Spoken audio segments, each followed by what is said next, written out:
The little red light is on. Seth, are you ready? Yes. Technical problem. Sorry, we're late, everybody. Yes, we're a bit tardy. Usual drill. If you happen to be watching live and you have questions, please ask them in your platform of choice, whether that's Facebook or LinkedIn or YouTube, and they will come right into us, and we will make sure to answer them right on the show. As always, if you aren't listening live, you can catch it by just visiting to howtosplitatoaster.com and asking your questions there. There's a button that says submit a question. We'll answer it in a future show. And with that, here we go. Welcome to How to Split a Toaster, a divorce podcast about saving your relationships from True Story FM. Today, your toaster finally gets a referee. Welcome to the show, everybody. I'm Seth Nelson, and as always, I'm here with my good friend Pete Wright. Today, we're diving back into divorce mediation, a process designed to help separating couples reach an agreement outside the courtroom. This week, our guest, Tami Sbar, a friend of the show and returning guest. Here she is to walk us through what to expect when you mediate your case. She'll also walk us through the do's and don'ts of mediation, including what may be Pete's favorite part of the show today. What, if any, mistakes have I made when I mediated with Tami? I'm sure there are none. Tami, welcome back to the toaster. Thank you. God, Tami, he's coming with some just hot confidence energy. Like, to call himself out like that means he knows something. And so I hope you have been keeping notes about all of his foibles. I need it. I need it. I'm very excited to have you back, Tami, because as you know, we're working through our Your Divorce Case season. We've been talking a little bit about mediation on the show and the role that mediation plays. Before we get started in some of the details about the actual mediation, can you give us your background briefly, to just for people who haven't listened to that season 2 episode in a while? Who are you? Who are you? Why are you here? Well, my name is Tami Sbar. I am a full-time family mediator, but I started practicing law 35 years ago. I'm embarrassed to say, almost, because that means I have a good colorist, is what I think. So it's all wisdom. That's what that is. It's all wisdom. You know, I started as a prosecutor, and I did family litigation, but I eventually ended up finding out that I was better as a neutral. And so that's what I do. Every day I meet a couple, sometimes 2 couples, depending on if we do 1 or 2 in a day. And we spend hours trying to work through their problems to see if we can facilitate an agreement, figure out how to get them through this process from the beginning to the end. So that's what we can do at mediation. And it's because you don't like working with people like Seth in the courtroom. Is that right? You know, what I didn't like about court. You could have just said, I don't like working with people like Seth, period. I still work with people like Seth a lot. But the courtroom is a place where you don't ever get your needs met. And it's a place where people have high expectations, and I think often low results. Being able to have certainty of outcome when you settle your case at mediation, it gives you control over the outcome to some degree. And it lets people, especially in a family case, figure out what's going to be maybe best for their family. And sometimes I do work in I work in situations with people in all different areas of their divorce, you know, whether it's right at the beginning or sometimes they've been litigating 5 years and they finally come back again. They all have to come to mediation in Florida to get into the courtroom. But some of them, you know, come many times. Some people come once and it's done. But we have a lot of control in this process to try to figure out maybe what works better for the family. If the parties are interested in getting to resolution, they have to want to do it. Okay. I think it sounds like mediation is incredibly important in the divorce process, particularly in Florida. What are the constraints or the conditions that have to be met to be able to pass mediation, right? Like, they have to go to mediation. Do they have to go for a certain number? What should they expect when they're getting a divorce? Well, you know, I think they all have to come here before they can go to court. But most people aren't really looking to going to court. They're looking to how to get their case resolved. And so, and they mediate, some cases mediate multiple times, like they'll come in on temporary issues while they're collecting their discovery. They're not ready for a global resolution. Other people, literally, the lawyers will file the case and they will get on my calendar. And 3 months later, they will come in to mediate, especially if it doesn't have that much complicated discovery and they're just trying to find a forum in which to work through it. And then having the neutral come in and be able to work in both rooms and sort of help each room hear the other room in a different way than maybe they're hearing each other when they speak directly. I sort of almost function as an interpreter, I think. But you can come to mediation. Some people come incredibly well prepared. Some people come, they have no idea what they want. Mm-hmm. You've mentioned that you are a neutral, and I'd love you to talk a little bit more about that. What does it mean for you? What is the sort of goal of your impartiality in a mediation? The mediator does not take a side. The parties often are confused about that. They often spend a lot of energy trying to convince me of something. And I have to keep reminding them that I don't have a role in decision-making in this process. I try to help, I'll speak in terms of a husband and wife. If I'm speaking to the wife, I'm trying to make sure she can hear the perspective of the husband. And then sometimes having a dialogue with her to help her figure out how he might better hear her when I go back in the other room and vice versa. I tell everybody in my introduction that I'm going to play devil's advocate. So to some degree, they're listening to me be the other room, and then they're giving me back their perspective. And then I'm going to share it in the other room from their perspective. So I'm almost an intermediary or a go-between in some ways. But I also help solve problems. I've done literally thousands of agreements. Mm-hmm. I always say like a family lawyer might do maybe 30 divorces in a year. I don't know. That's a lot of cases for one person to handle. And I might do that many in a month. So I see so many cases. So when I hear stuff, I often can bring solutions to the table too, like ideas. What if we tried this? What if we tried that? Or I'm listening in one room and I think, well, this person might be willing to do this. I wonder if that person is. And it may be stuff the lawyers haven't even, discussed because they haven't gotten there, or their party is really embedded in a certain position, Mm-hmm. And I think that's one of the skills that Tami brings to mediation, Pete, is lawyers can get in the way and they can be very positional, especially if they have a client that's very positional. So one example that we've used on the show before is, I want the house. That's just mm-hmm. a position. But Tami gets to the underlying reasons on why do you want the house? Is it because you want to keep the kids there? Or is it because that's really a way that you're going to get alimony to help pay the mortgage, and that's going to be a savings component for you down the long run? So there's mm-hmm. different reasons why people may or may not want to keep the house. And hearing what one person says in one room, and then literally in Tami's mediations, you're never in the same room together. So let's make that clear. Other mediators might do it differently, but the husband will be in one room with his lawyer, the wife will be in another room with her lawyer, and they'll go back and forth. Sometimes Tami will bring the lawyers together when we're in a log jam to be like, okay, let's just talk this through quicker, right? Mm-hmm. How can we do this? So by getting to the underlying reasoning, it really helps Tami craft a solution that maybe the client hadn't heard of before, maybe the lawyer haven't thought of before, and it gets away a little bit from what happens in court. Because Tami says it in her opening that, hey, these lawyers might be able to tell you exactly in a narrow range what the law is supposed to do and what the judge is supposed to do, but can never promise what the judge will actually do. And that runs into problems then. A sidebar, may it please the court. Are lawyers always present? No, I mediate for people pro se. I think it's harder because as a neutral, I'm not permitted to give legal advice. So when there's a lawyer in the room, like let's say Seth and I are in a room with his client, I am allowed to talk about the law because Seth is in the room. And I actually mm-hmm. tell the parties in my introduction that if I say anything your lawyer disagrees with, your lawyer is right. And I'm wrong, which Seth loves that part. That's my favorite part. but it's the only woman that's ever told me I was right. So I'm reminding them I'm not a judge, I'm not making decisions, but I can discuss the law when there's a lawyer in the room. So that lets me bring something else to the table. When the parties are pro se without counsel, I can give legal information, but I can't give legal advice. And the difference is difficult to articulate, but to some degree, if the information doesn't negatively impact either side, I can say it.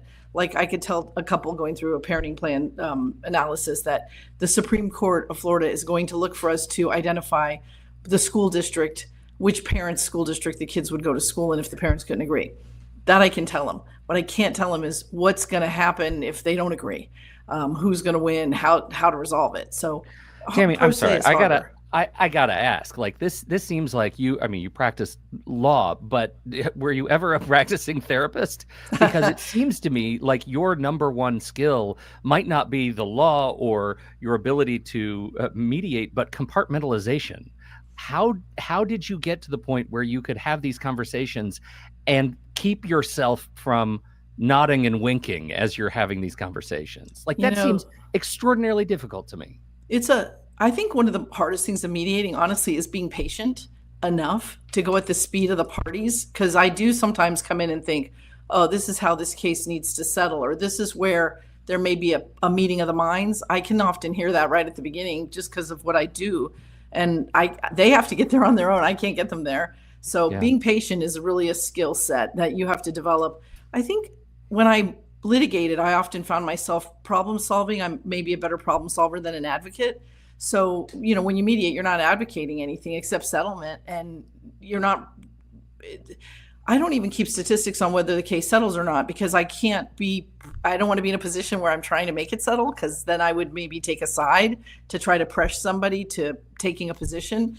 I'm looking at it really, it's a lot of common sense, right? Practical. Somebody comes in and they want the house. Okay, well, can they afford the house? That's a starting place, because I have a lot of people who can't afford to keep the house. The kids need to stay in the house. And I'll say things like, well, maybe it would be better for your kids if you were less financially stressed than keeping this house. Like I can bring you. So it is sometimes more of a therapeutic conversation than a legal conversation. That happens all the time. I mean, mediation is definitely the gamut of the law, all the way to, well, if you don't want the house, why does it have to get sold? Why can't your spouse buy you out? Well, because if I can't have it, she can't have it, or he can't have it. They say that all the time. I mean, that's a very common analysis people have. And I'll say, well, that's crazy analysis. What do you care? Maybe if you let that person keep the house, you won't have to pay the cost of sale. Maybe there's some other value to your children and having the stability of being there with one parent, even if, there's a lot of things to talk about. Well, I think you're bringing up a really good point, and I'd love you both to comment on this. When you are, thinking about going into mediation, right? And Seth and I have talked a lot about the attorney and counselor at law, right? How you navigate both the emotional and the legal practical parts of the divorce. When you're preparing for a mediation, what do couples need to know about their sort of ideological worldview, right? How do you position them for a successful mediation when there are going to be issues like, I want to keep the house, or one party is just unwilling to compromise on good faith?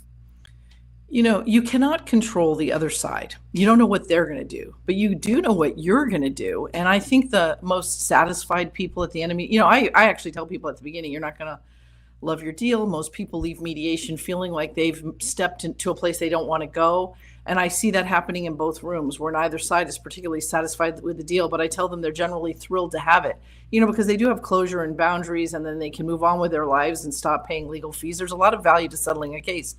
But when you talk to people at a mediation, some people come in and their lawyer has really prepared them, not only for what they want, but what the likely outcome in court is, and here's what we might ask for, but here's where we're willing to go. I find a lot of people are not well prepared for what to expect at the end of the mediation or during the mediation, and they're really disheartened. And suddenly I walk in and I'll say something like, well, can you afford this house? And it hasn't ever been a conversation they've had with their lawyer. And then it's a really hard day, because that should not be the first place where that conversation happens. I also think advocates, the lawyers that I work with, are such fabulous advocates. Everybody starts to believe their own BS, So a lawyer will. Now we're getting somewhere. Never me. Never you. So the parties really believe the lawyer. Like the lawyer will make a speech to me about something that they're going to argue in court, and I'm like, yeah, whatever. But the party isn't like, yeah, whatever. They're listening. Yeah, my lawyer is going to get me this in court. And I'll sometimes say, well, is there a likelihood that this is going to happen? And the lawyer's like, no, this is a very aggressive argument. We're not going to succeed in this in court, but we can, in good faith, maybe make this argument or whatever. We can take this position now, but we have to be willing to move off this position.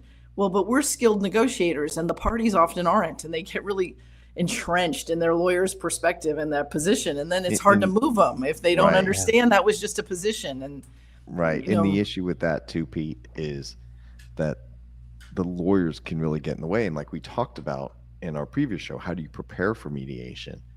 I tell my clients, as we discussed in the other show, and Tami knows this just from me working with her for all these years, Tami usually doesn't spend a lot of time in my room with my client. In fact, what happens sometimes is Tami will go into the other room and be there for 2 hours, which people think is a really long time, but it's not. And the magic of mediation is we're all focused on it at the same time, where maybe I sent over an offer to the lawyer and I haven't heard back in a month because they were in trial, then they were on vacation, then they have to get their client in, but now it's spring break and the client's gone with the kids. And so it's a month before you get an offer back. With Tami, if I have to wait there for 2 hours, I'm getting a response in 2 hours. And it's not a long time in our world. In our world, Yeah, it's a long right. time in other people's world. But what happens is Tami will come back after 2 hours and she'll say, well, they let me go through everything they said before you say no, or go off on the side, rabbit hole, because Tami's got to get through everything. And I write down everything she says on what their offer is in response. And because we're prepared, we might be able in 20, 30 minutes be like, do this, this, this, this, and this. And Tami's like, I can't go back yet. I'm like, what? Let's keep They need moving. a break. You had 2 hours. They need more than 30 minutes. Right. And also, Tami's so skilled at understanding people's perceptions, because that's what she deals with. Maybe they need to think that this was a harder sell in our room. Well, Yeah. It was a hard sell. I had just maybe done the work with my client previously. So today it's not as hard because we're prepared. Yeah. But it's really difficult when the lawyers aren't preparing their clients, because you'll just sit there and go in circles. And what Tami's very skilled at is she'll solve one problem, and then some clients come up with another problem and another problem and another problem. And then she'll be like, well, which one's more important? I'm not, ask your lawyer. We're not going to get all these things. Right. Yeah. And so I know you open the show with like, she's the referee, but she really doesn't make any calls. She's not calling balls and strikes. She's really just trying to get a deal. But Tami, why don't you talk about, we'll open it up to make fun of me. What do lawyers do in mediation to kind of screw things up? Well, sometimes they're really set. They have a posture on a certain issue and they like it a certain way. And it's hard we're all that way, right? We like things the way we like them, but it's not your parenting plan. It's not your Christmas holiday. And so they sometimes don't listen to their clients when the client is trying to express something doesn't maybe matter to them. And sometimes something a person thinks doesn't matter might matter in the future. So it's important for lawyers to inform. This is how this could impact you negatively, but it's okay if you want to still do it this way. I'll give you an example. I'll have people who maybe say that holiday is really important to my spouse and it's not that important to me. I'm going to let her have it every year. I'm going to let him have it every year. Well, but that person might remarry and it might be important to their new spouse and they might have more children. And there's things and so it's important for a lawyer to be able to say, I really want you to think about this, look at it from this perspective. But if this is what you want to do, this is what you want to do. But I have some lawyers who will say, well, that's not how you're going to do it. And I find myself on occasion saying, I don't know if we're listening to Mr. Smith. Maybe we need to try and hear what it is. For example, in Florida now, there's a presumption of 50-50 time sharing. And yet some parents logistically can't do a 50-50 schedule. They just can't do it. Right. So why not talk about the practicalities of these people's real life? So everyone has expectations of what is actually going to occur instead of people just agreeing to stuff that they're never going to do. And sometimes I think as lawyers, because we get so embedded in winning and how we look at things and prevailing, sometimes what is prevailing in the general sense isn't maybe best for this particular client. So, I think hearing the people is really a skill. Certainly being, knowing them well enough to understand them, because we do have people, I listen in the mediation at the beginning, I'll tell people, not all cases settle the first mediation. And there's two main reasons. There's a lot of reasons, but the two main reasons are somebody is actually needs more information, whatever it is, a business valuation, an appraisal, something, or somebody's not emotionally ready. And I think lawyers can still come to mediation with a person who's not emotionally ready to settle to help them take that next step to be ready to settle. And maybe they don't have to come back to mediation in the future to settle, but that process of actually starting to really look at this being over needs to happen for some people. Some people don't want their divorce, you know, they don't want change. People, you know, you got all different kinds of personality types, right? Seth was mentioning sending out an offer a month before, not getting a response. Sometimes the lawyer's trying to get a response, but the client can't commit to anything. And you're just like, you know, and then you need that pressure of being in this process to get something committed to, you know? Yeah. And to go back to listening to the client, Pete, I had a mediation with Tami once, and my client literally was just giving away the farm from a legal sense. The majority of what my client was doing would never happen in court. It's one of those things where, like, even if the judge messed it up, he's not going to mess it up, or she's not going to mess it up this bad. Like, it was like so one-sided against my client.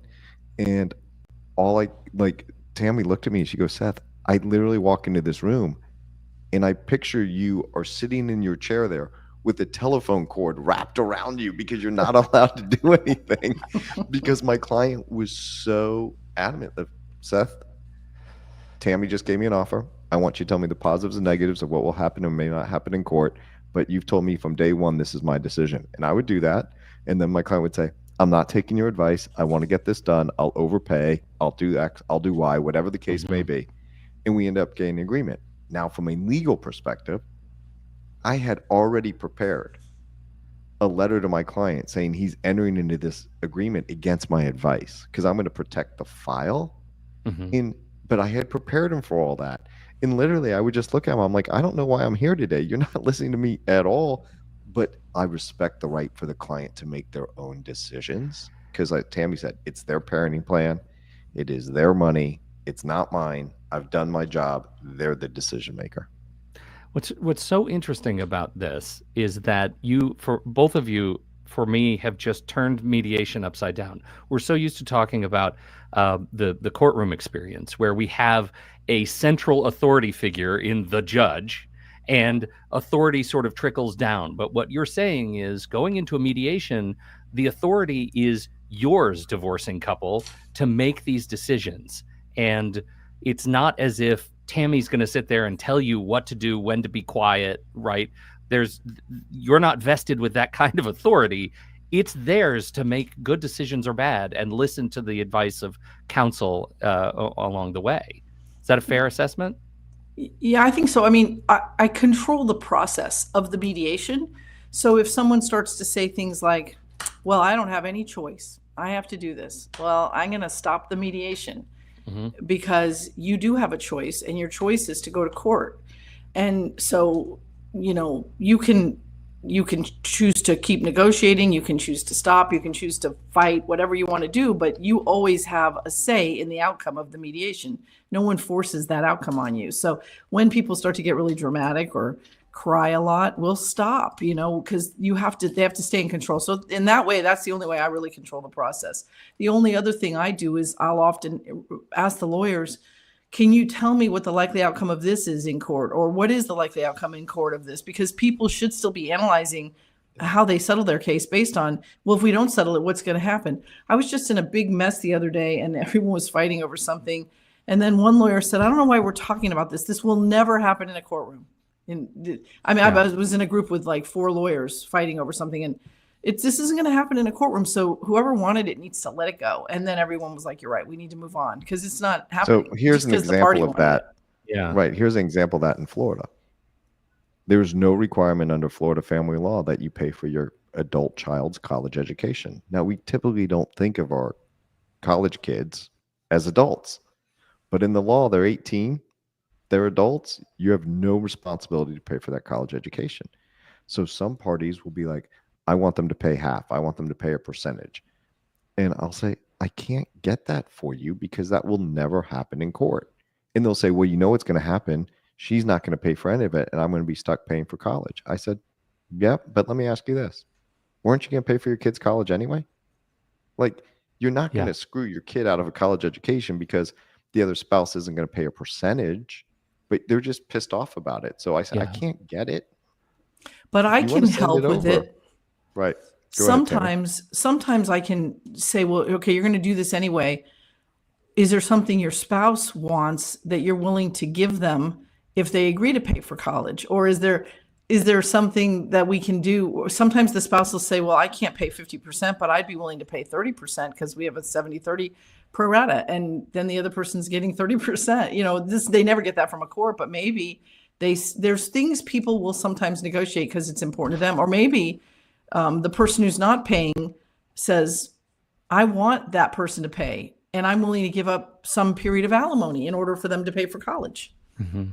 I mean, there's things people negotiate. And you can do that. The judge can't order that in trial, but the judge can enforce it if it's an agreement that becomes a court order. So there's some nuances there. So sometimes you send it over and sometimes you don't. You just have to be careful with it. But what I explain to my clients, let's say I'm representing the wife in this hypothetical who's saying, I'm going to give up 2 years of alimony, so that will help pay for college. I say, well, let's be clear. You're helping pay for college because you would receive that alimony. Right. So let's just be clear about what's happening. And that's really, really beneficial.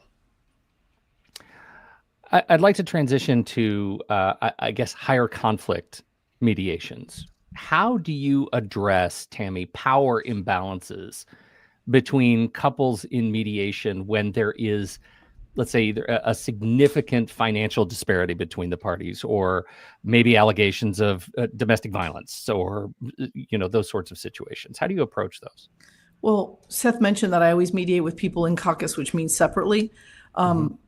That's one of the reasons. It eliminates a lot of the power imbalance just simply by putting them in separate rooms. And I know that when we are trained to mediate, a lot of the mediation proponents believe you should always be together wherever possible, and caucus should be your last resort.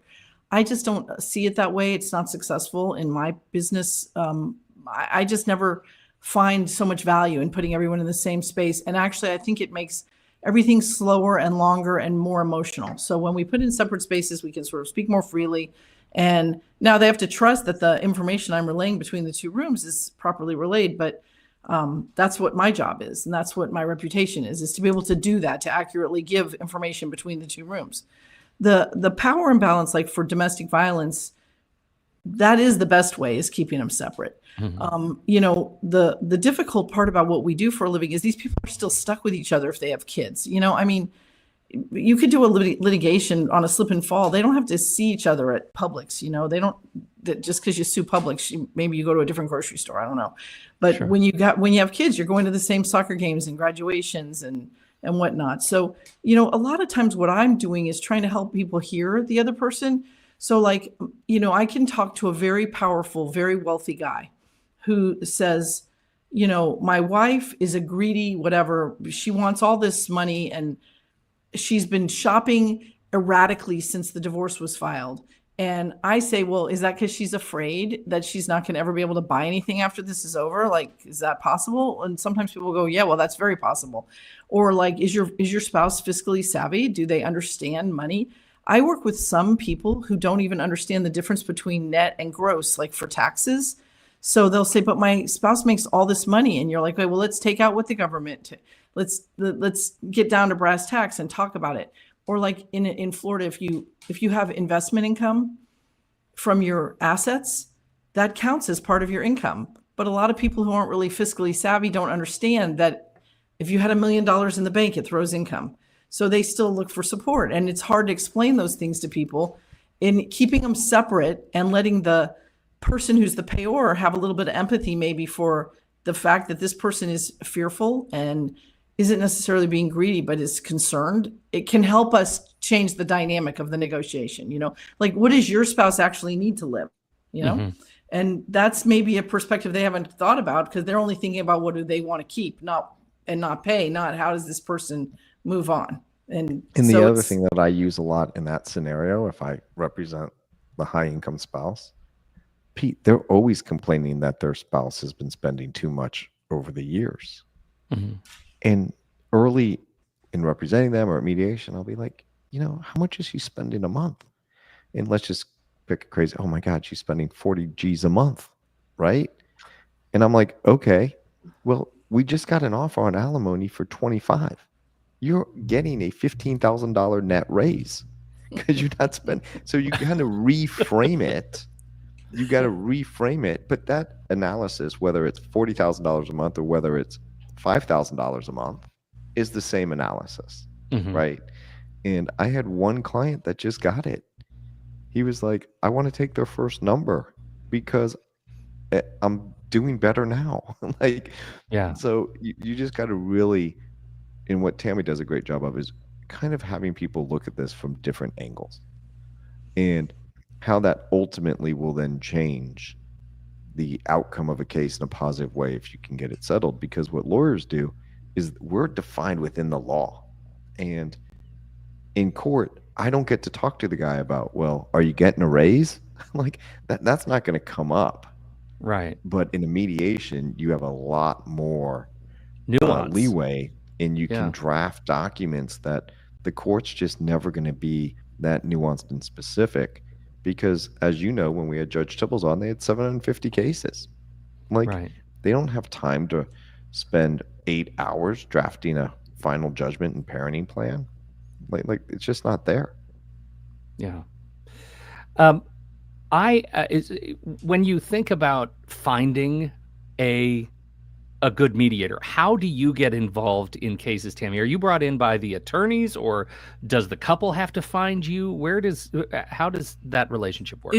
It's with me because I do mostly work with lawyers. It's the lawyers. They're using me, and then somebody will, now with Zoom, I have lawyers from all over the state because somebody will have a case with a guy from Miami, and then the guy from Miami says, "Oh, I'll use you again," and then you start to broaden who uses you. But it's word of mouth and lawyers. Well, that was my next question. There are no, apart from you working in the state, there are no other jurisdictional requirements for using you as a mediator. I assume you can't work across state lines.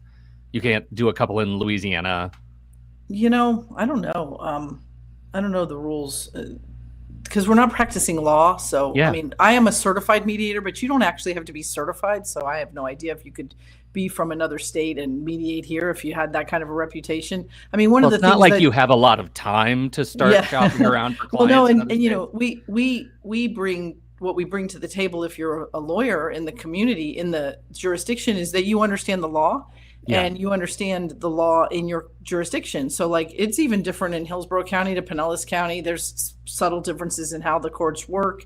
And sometimes just knowing some of that can bring something to the table. I think, your name gets out there. People will go, oh, such and such really helped me or settled my case. And I've had people tell me that my name came up a few times, or they'll actually, the lawyer will say, we're going to use this mediator, and they'll start to ask their friends, have you heard of this person? So there's some very, very good mediators that get a reputation. And a lot of it is a sort of, it's an intangible thing. It's that counselor thing that you're talking about, that being able to, one of my skill sets is probably just being able to say something that's really tough to hear in a nice way, or maybe in a not so nice way, depending on how many hours we've been at the mediation. But it's kind of talking freely to these people about the things they need to hear.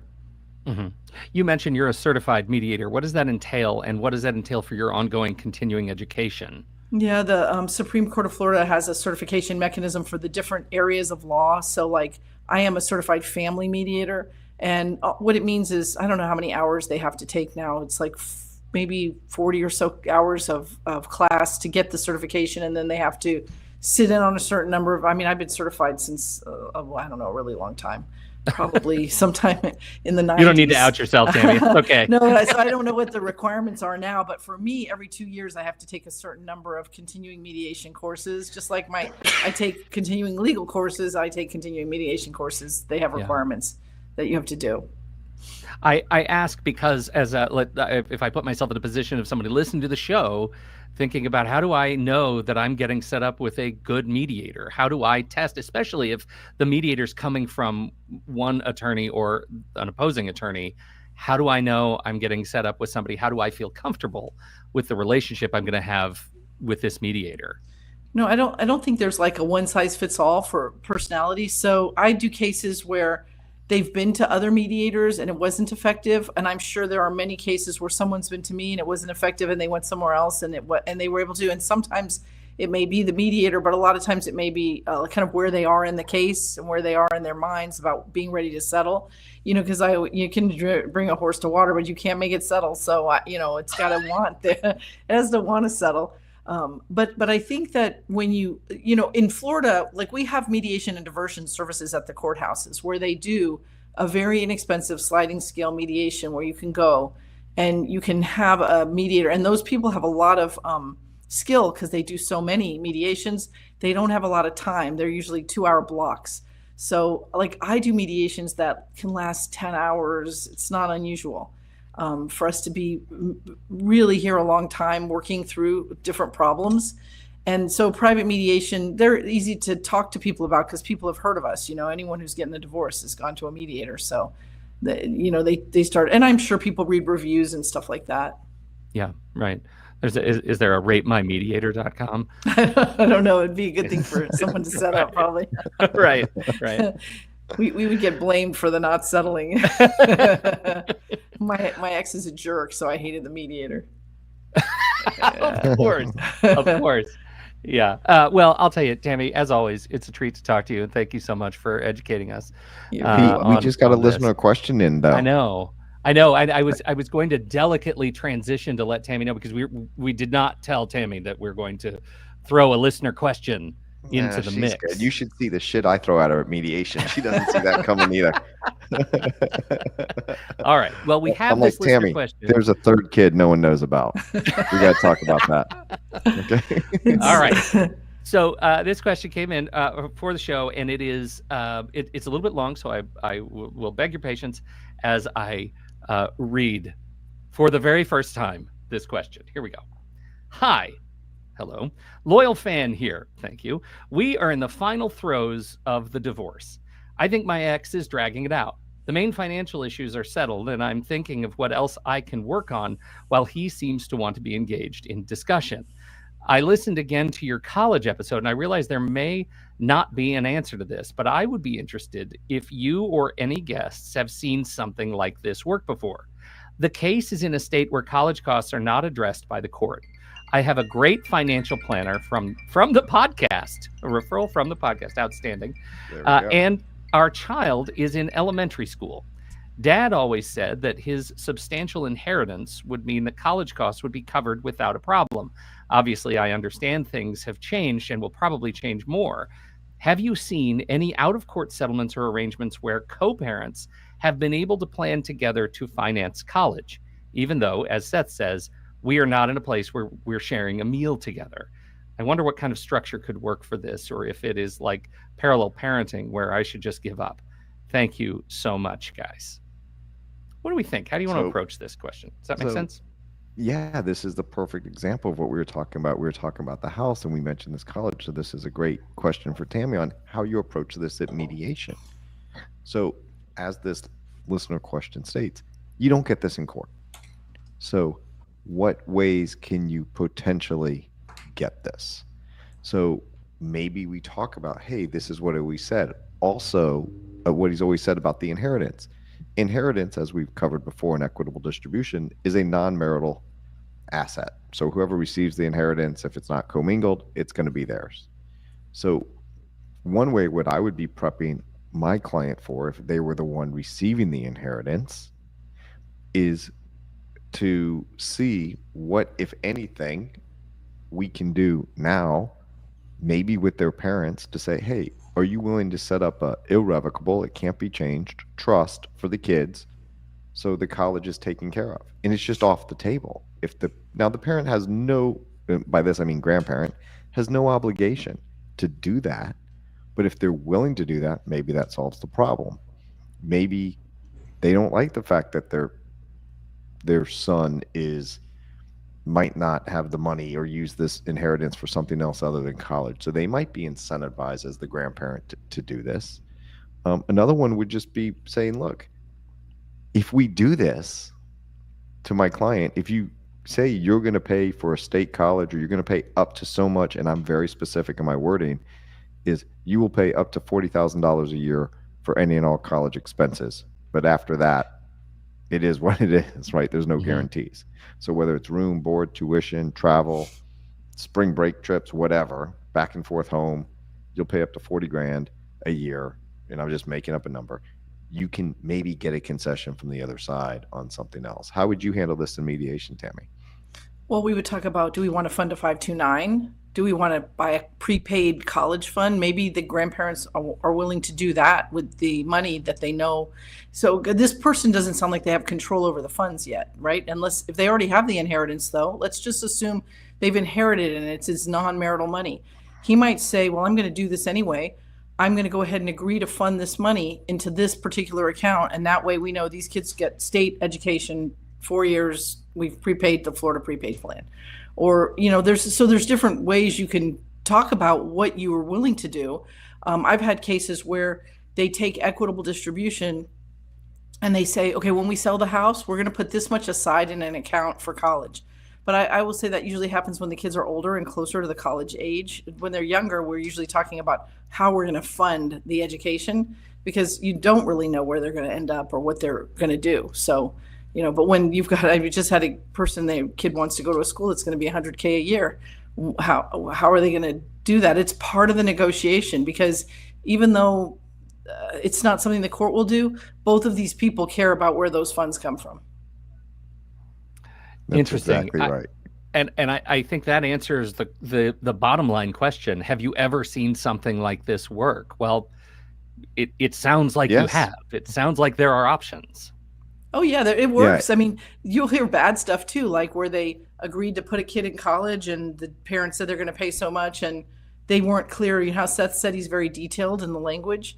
Well, the 18-year-old can sue you under the contract and I don't know, I had a case once where they were complaining because the kid wasn't going to school full time and the dad was having to pay a certain amount per month for the benefit of this student who wasn't functioning well, where, the father no longer has power to say, I'm not going to pay for you to go to school anymore, because he has some contract he signed when the guy was 7. You have to really pay attention to what you're agreeing to and how it's going to, what happens if they don't use their prepaid?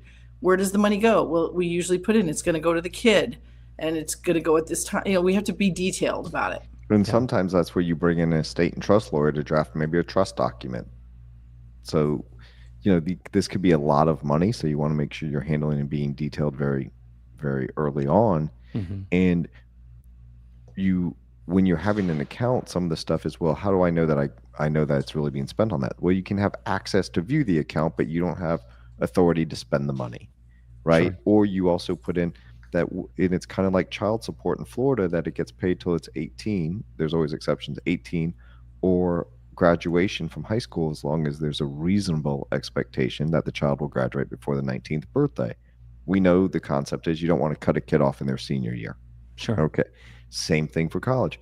We'll pay so much a year as long up until the child is, 22. And after that, there's no more obligation. You have to have these endpoints. Whenever there's anything for someone to do, or there's an obligation to do something, you need to put timeframes on every single time. Mm-hmm. Because, and sometimes I do date certain. You'll pay up until December 31st, 2026. And that's the date. And it stops. So it's really clear. Yeah, because you don't really want your 35-year-old calling you up and going, I decided I'd like to go back to school, and you made a commitment to my mom 30 years ago. Right. By the way, state college costs are now $100,000 a year. Exactly. Right. Yeah. And I don't want my 35-year-old calling me and asking me for any money at any time. So I'm asking the children to listen to this only part of this episode. I'm going to cut that out and make it your ringtone. I'll make sure to call you when you're at family dinner.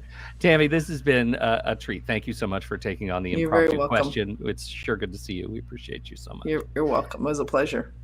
And thank you, everybody, for downloading and listening to this show. We appreciate your time and your attention. Don't forget, if you want to get those questions in, howtosplitatoaster.com, and just click the button. It says submit a question, and we'll answer it on a future show. On behalf of Tami Sbar and Seth Nelson, America's favorite divorce attorney, I'm Pete Wright, and we'll see you next week right here on How to Split a Toaster, a divorce podcast about saving your relationships.